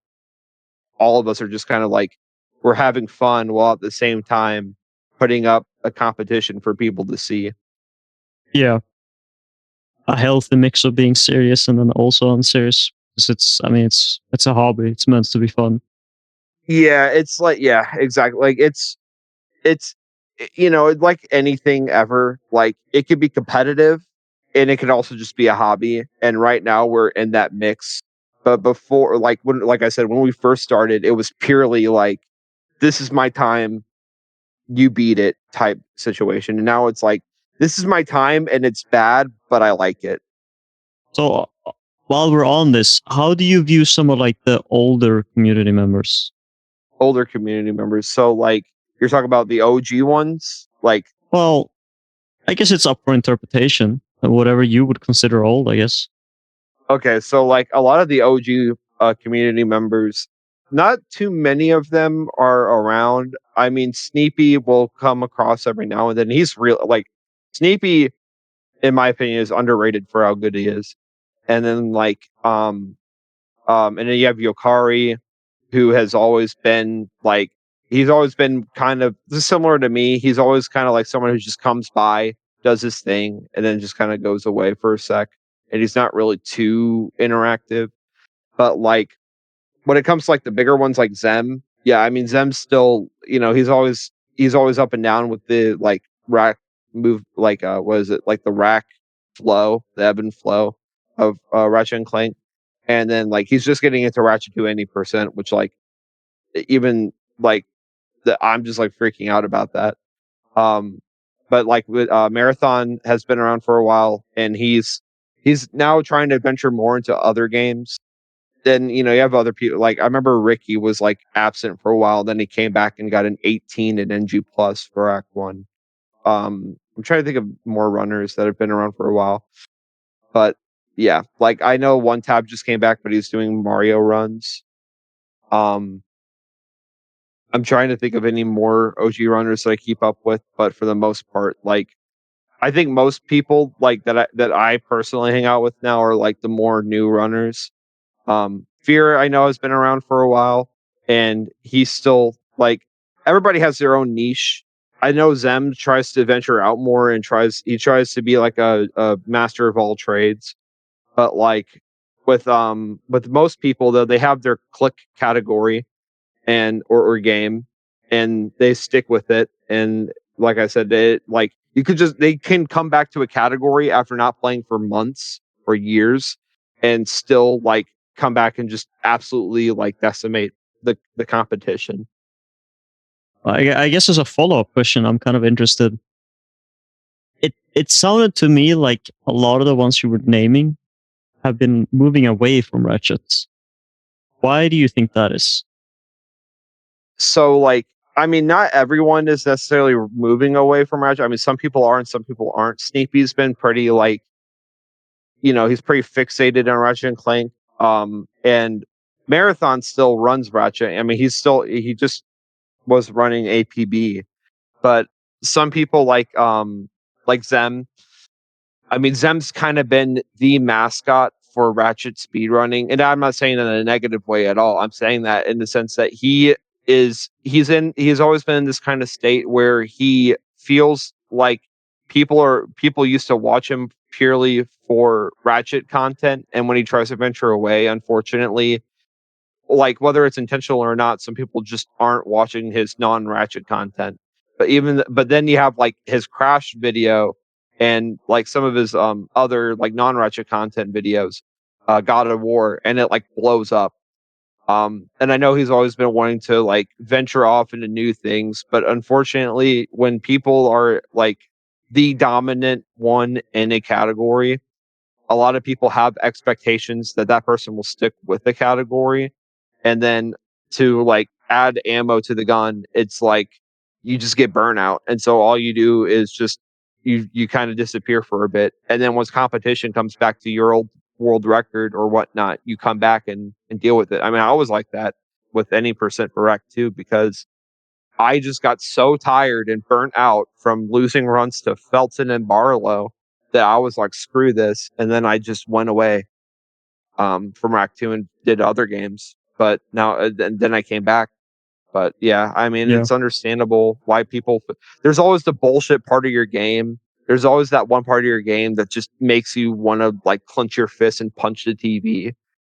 Okay. Well, I guess another follow-up question.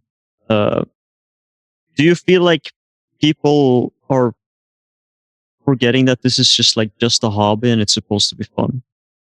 Some people, I feel like for right now, a lot of people are more casual about it. There was, like I said, in the beginning, I mean, people, when things are first starting, I think a lot of people like when there's like a speedrunning foundation, a lot of people have like, this is a new thing.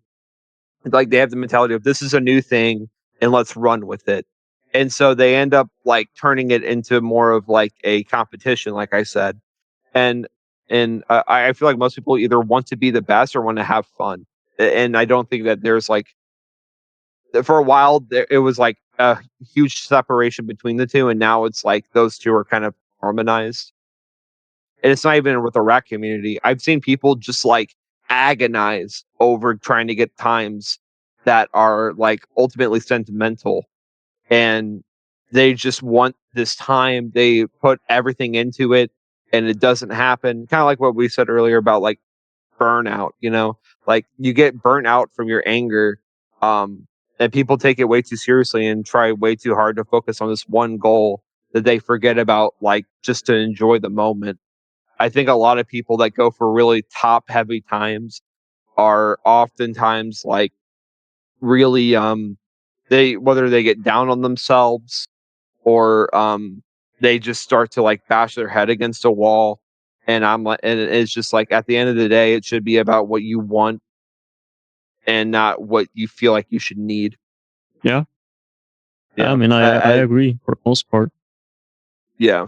Like I like it's nice to have goals. It's nice to be slightly ambitious, but if you're not able to do what you want, or if you're not able to get what you want, you kind of have to realize that.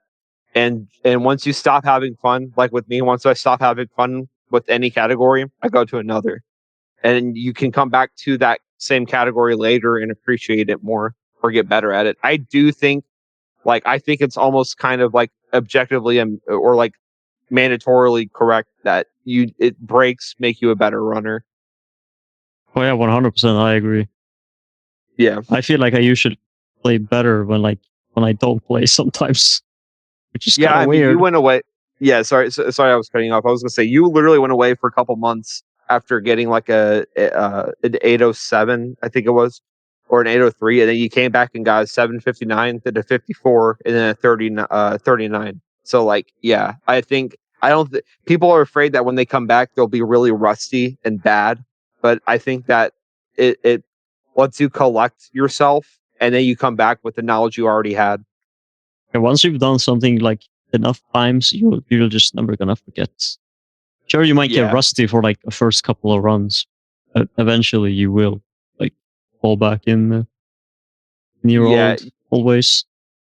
Yeah, muscle, not even just muscle memory, but also just like, oh, I remember this. Like it's just like a matter of, oh yeah, I remember this slightly. Yeah. I mean, I came back after not playing for a year and a half. Like in less than a month, I beat my time by 2.5 minutes. So like I think anybody that takes a break, it's not really a bad thing. Yeah. All right. Let's move on to the next question. Do you feel like the community is getting better, or are we regressing? Okay, so I feel like now we are pretty good. So like last year, and like anything I say in this regard is not to sound petty or like, because I've moved past it, but I just want to bring it up as an example. Like there have been some times where people have been kind of like overly skeptical, like for a long time, right? And I know that you were with me on this too. Like, okay, well, let me not drag you in this, but like for a long That's fine. time, people were talking about Corp. And I remember I actually looked into it because you were struggling with it. You were like trying to do the Boxy and Veldon, and you're like, why is Corp not working now? And so I tried to look into it, and I was noticing that pattern with the enemy movements, and people were very on the gun on that. And then I was like, okay, like just because this has been a long lasting mystery doesn't mean it won't, like, the longer that we put it on hold, the longer the weight is going to be added to it. So like, why are we just not like, why don't we just look into these claims rather than like, even if they're wrong claims or small claims or whatever, any claim helps. To me, like anything that creates some consistency or how it works or whatnot. And a lot of people were saying it was copium, and then lo and behold, half a year later, Joao was like, yeah, actually Tech was right. Like I'm noticing a lot of like enemy movement. So my point is, sometimes I think we don't tackle matters seriously enough. And sometimes I think we're just overly skeptical just for the sake of like being that way. Like, I don't think we should treat anything like it's unsolvable. I mean, Pokeskip was, let me word it like this. I don't think that just because someone's new to a run, or just because someone's new to like this game or whatever, that their claims are just small claims, because ultimately a lot of the biggest people, like Silence was like complete, I mean, no pun intended, he was like very introverted from the community, and then all of a sudden he just broke Booyah.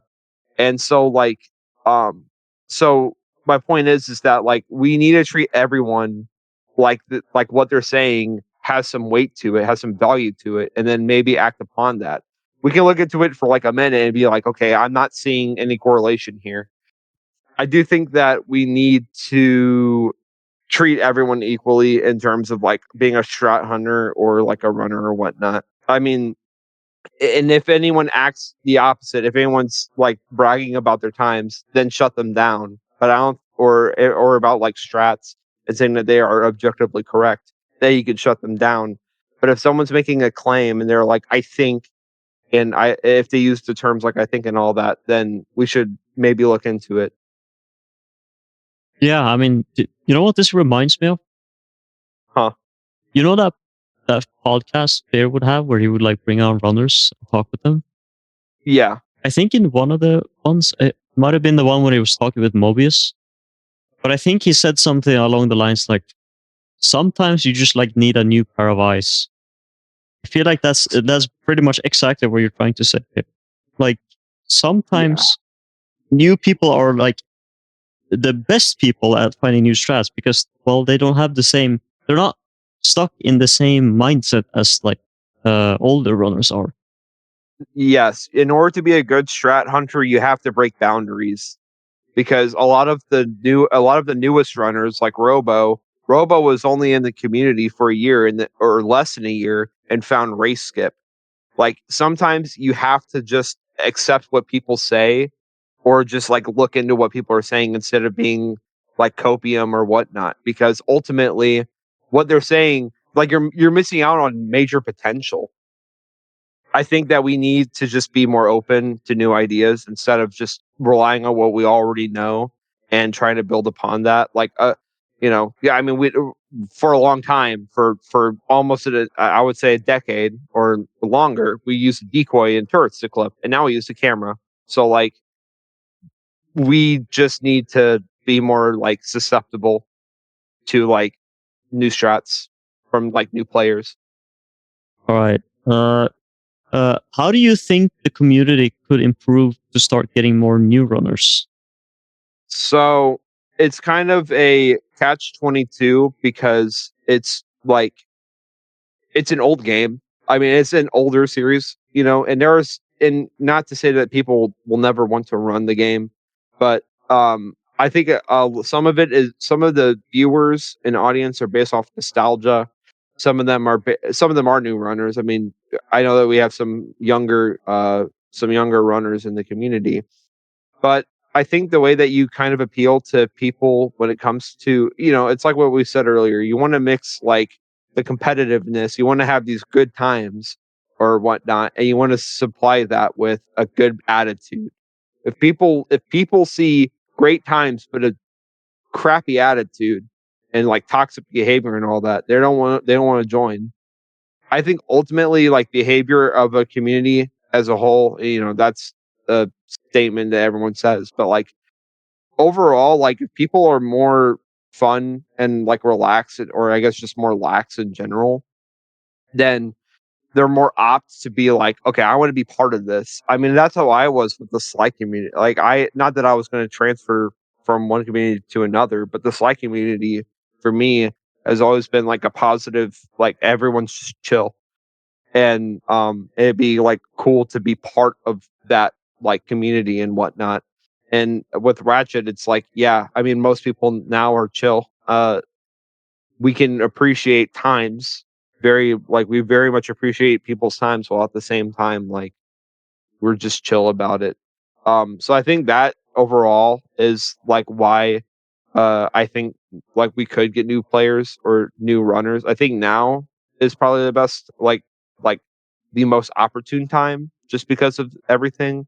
But I think we have to just kind of like be appealing in a sense to people, and be willing to help them out if if they're struggling with things. I know, like in the past, people would kind of shut down or get agitated with new runners, and now we're just like a lot more willing to be like, okay, it's not even a matter of like we used to approach it as this is what you're doing wrong, and then now we're like this is the correct way to do things. I think that those two have like completely different connotations of like um making someone feel bad about what they're doing versus this is what I'm supposed to do.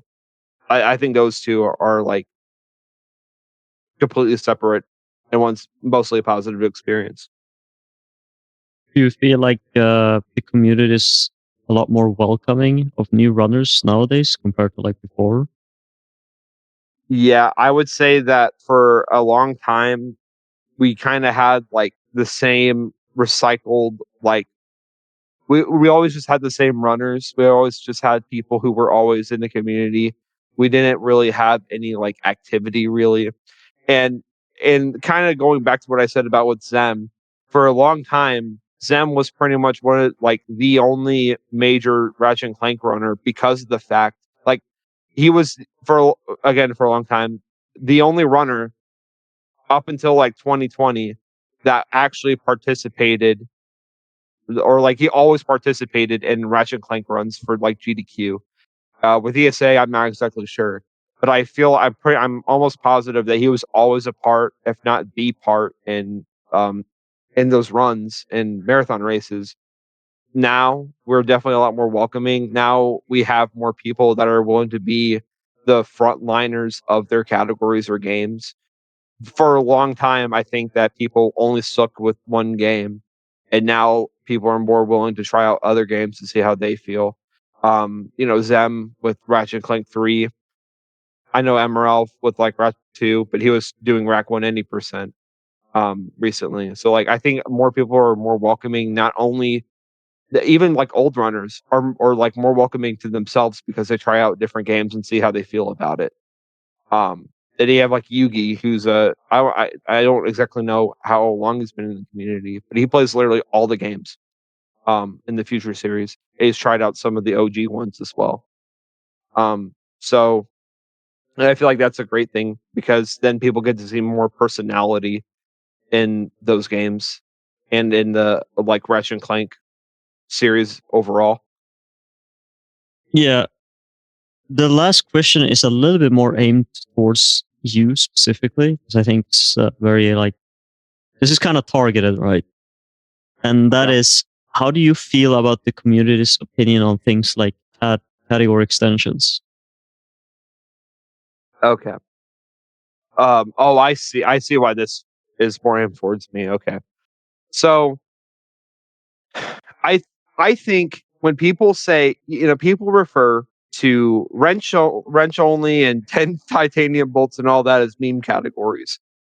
And I hate to say it, but yeah, I mean, calling it a meme category is really just kind of like I worked hundreds of hours on Rack 2 Wrench only, and then I go into not to vilify, but I go into a Zem stream and I at some point like Wrench only was brought up, and I'm like, bruh.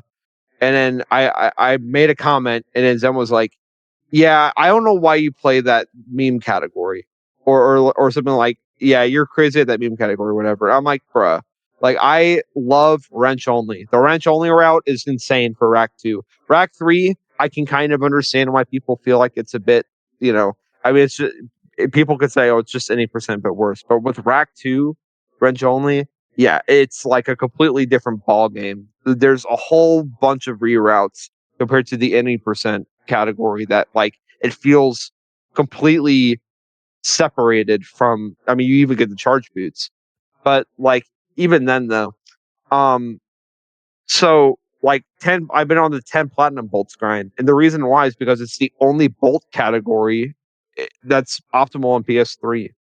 um and then like people have been calling BL mod any person an APB. Like it's just kind of a bit hypocrisy. Like there's a bit of hypocrisy because people crave BL mod, like they love BL mod, NG plus and no IMG, but then we bring up BL mod APB and any person, and they're like, well, that's stupid.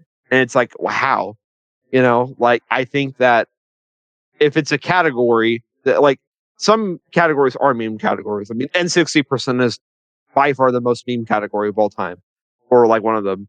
And I think it's a fun category, but a lot of people are just kind of like, I don't want to play that because it sounds stupid.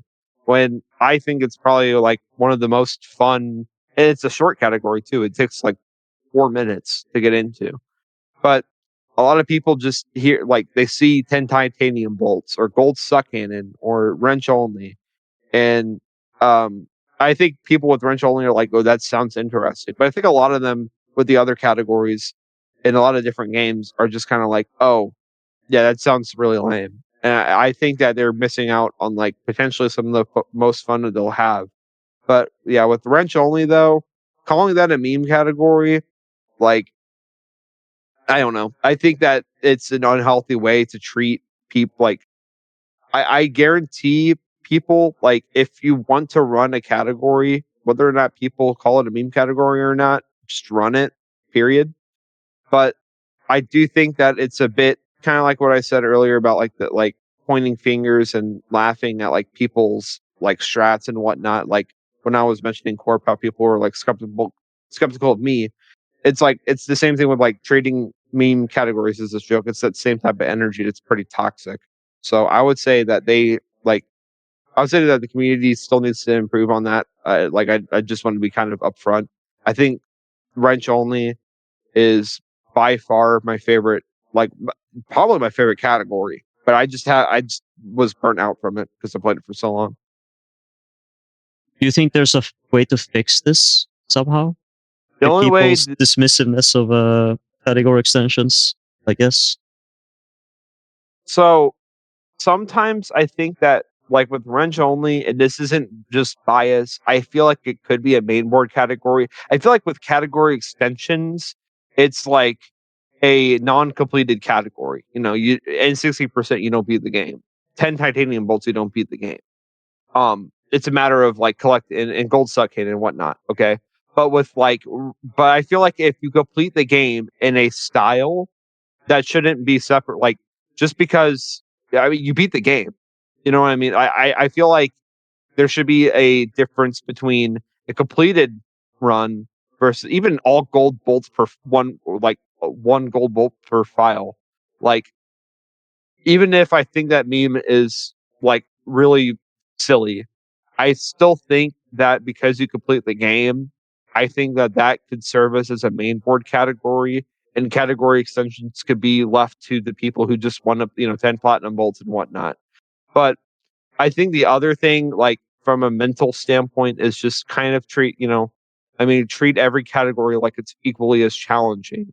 I mean, ultimately, the easier categories, like the categories with the easier movement, are the hardest to optimize. And so, like, when not like for example, with me, I'm 12 seconds ahead of second place and then 60% in a 3 minute category. Like my run is just solid.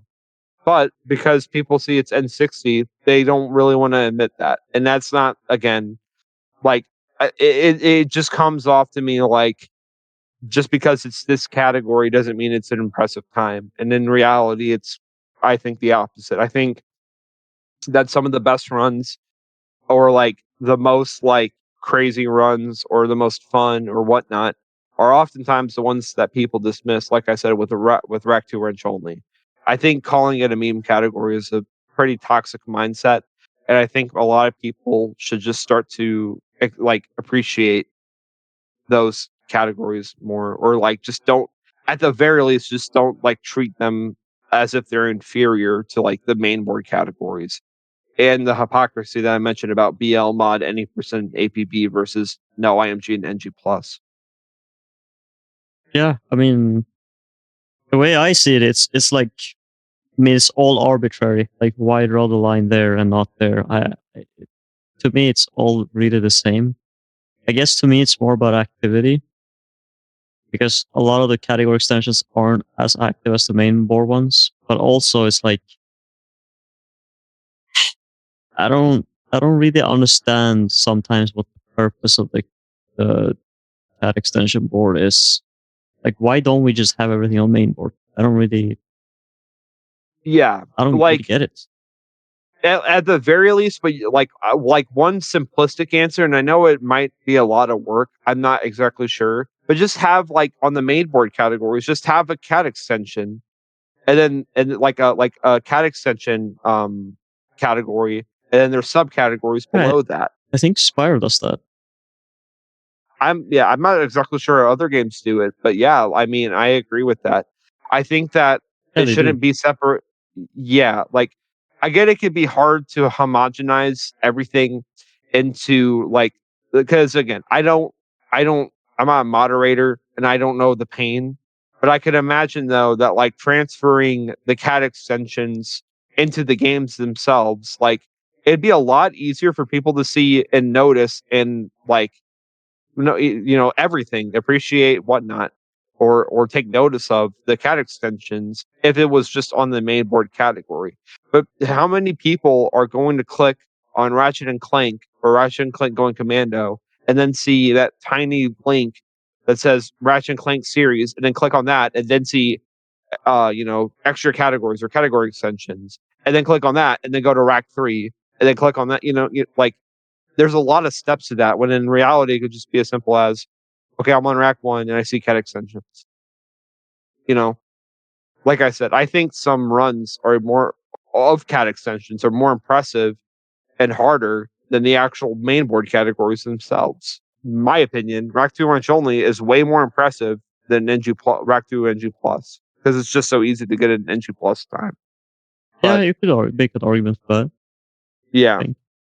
I don't want to seem like I'm like attacking anyone like of their opinion, but yeah, like, I think that there's some missed potential in the cat extensions that could be homogenized with the actual categories. I mean, this kind of also is like on topic, but it kind of reminds me of, not to call them out personally, but FRC would be one of the people saying this, which is like, kind of can a run be good if there's no competition? Yes.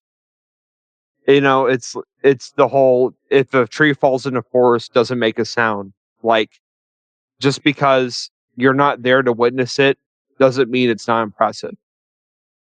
There are some cat extensions that I've played that have zero competition, and I still think that, like, if you go for an impressive time or you go for a good time, it's still a good time, even if no one appreciates it. Just do you. I mean, that's all it is at the end of the day. It's just do you. Okay. I think we'll call it there. Well, there you have it. We had a lot of material for this, a lot of ideas, but I'm glad we managed to stay around the 2 hours mark. So I want to thank everybody that took part in this project. We definitely want to do more, and there's hopefully more coming. We'll see. It also comes down to how much time it takes, how many people want to work on this. But if you do want to help, just like let us know. It always matters. So of course, I just want to thank the Ratchet Clank community. Of course, I just want to thank Sam. I just want to thank Tech, and I just want to thank Mobius, obviously. And yeah, we'll hopefully see you in the next one.